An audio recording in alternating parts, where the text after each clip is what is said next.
We knew from the beginning, like offense will come if we play good defense.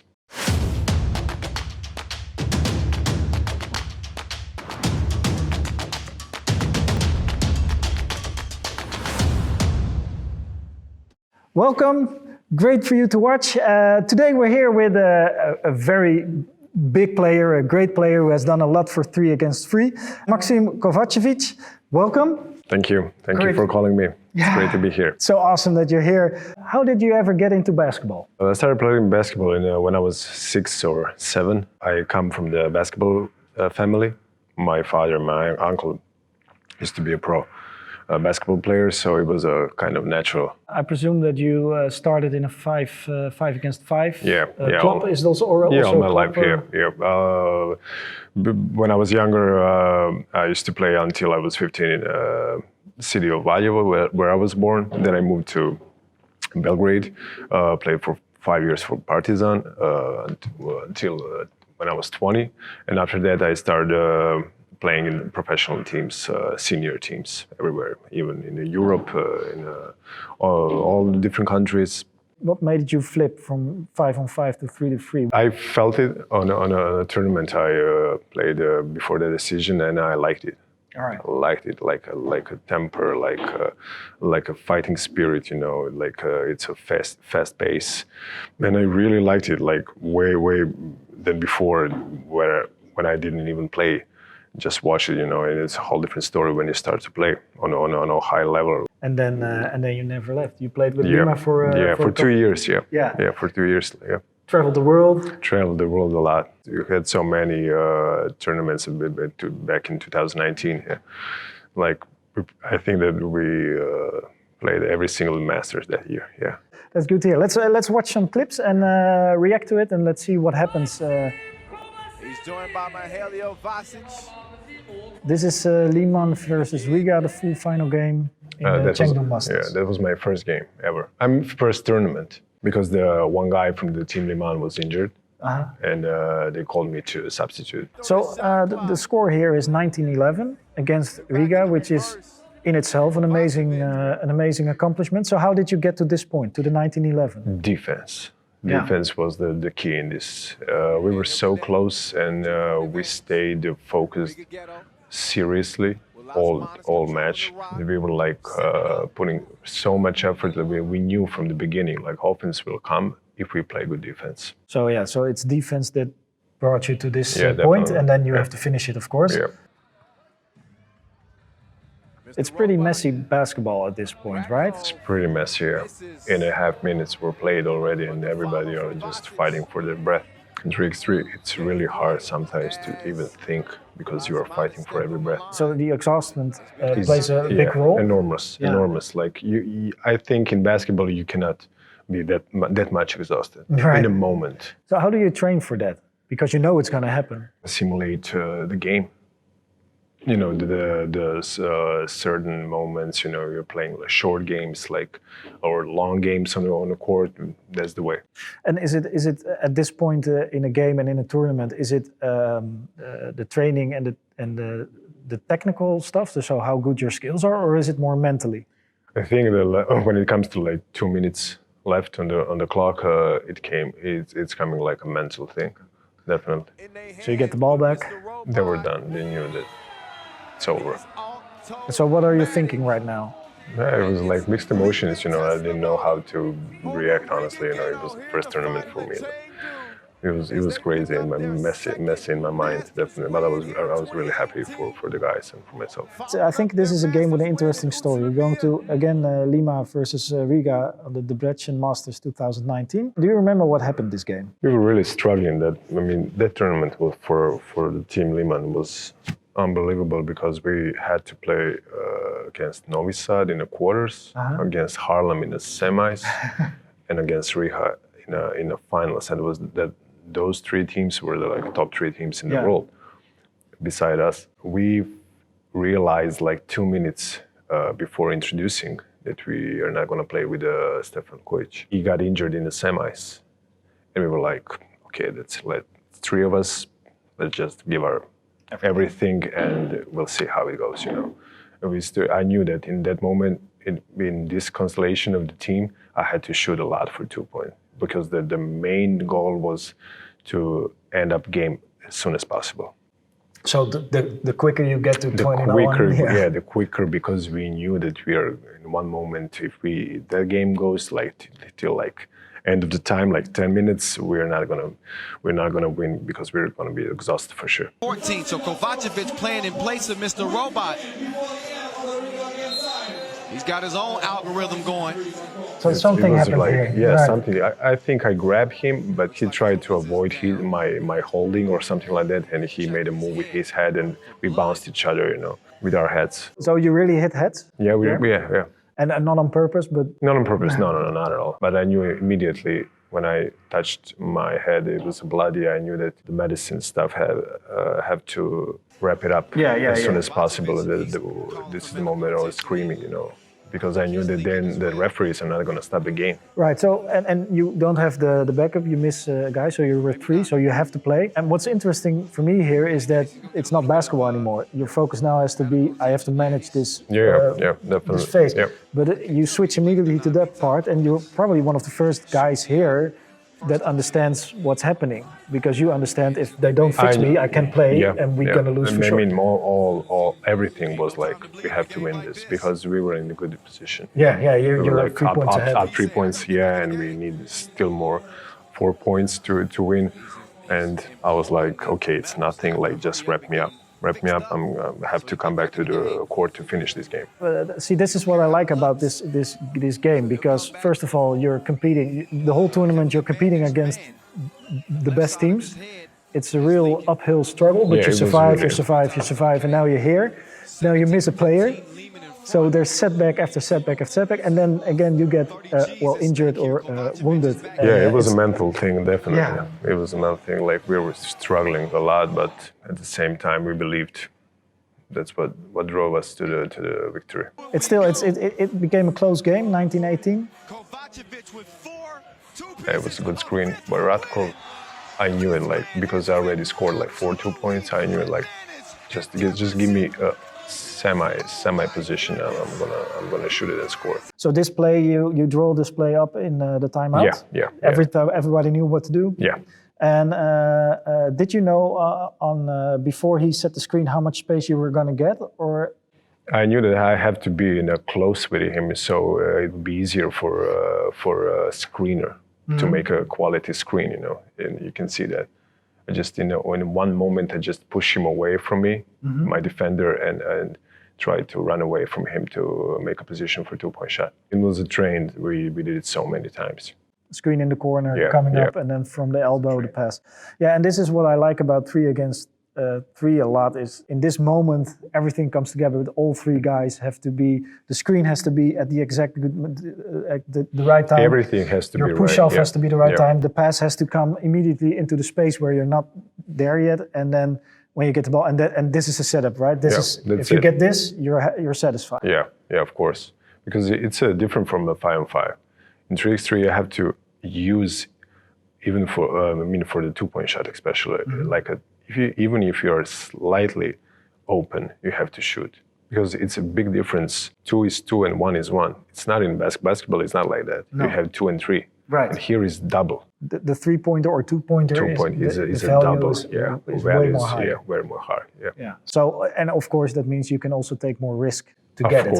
Of course. People who are playing 5-5, they're like, why are you shooting so much? 2 is 2, it's double from 1. It's mathematics. Mathematics. Did you talk about what would happen if you missed that shot? No. Honestly, not. There was no plan B at that point. There was no plan B. We were so much exhausted. You can see by you're even exhausted right now. You're angry happy, I see. So you're really. Yeah, I mean, that was my way in showing emotions in a moment. I mean, everybody was surprised, but I know how much it meant for us. It was the first Masters that we won that. From that moment, we were in a good rhythm. and Right. we made some good results. No, you've proven yourself to yourself. Yeah, and of to, course. And Of course. to the competition. Of And course. I love this kind of stories where you get injured, setback Yeah, after it was. setback. It and was like. still... It was like. I'm not talking about myself, but it was like a perfect story. Like you fucked up and you're like going all the way. This one is the winning. Riga makes the winning score in the final of the World Tour in Jeddah in 2019. And you are the defensive player. So here we go to the other side of the coin. That one hurt. Yeah, exactly. One where it didn't go your way. So here the score is 2018. So the chances are slim. Chances are slim here, but we are already so pissed because we were up like 4 points or something like. We had like 17, 14 or something like that. And we just made some stupid mistakes. Like we get a technical, we get a unsportsmanlike fouls, and we just gave them this. We gave them this win. You put them Honestly, in this situation. we put them in a clearly. We put them in a situation. It's focus. It's really you cannot train that. 30 ticks to go. Game ain't done yet.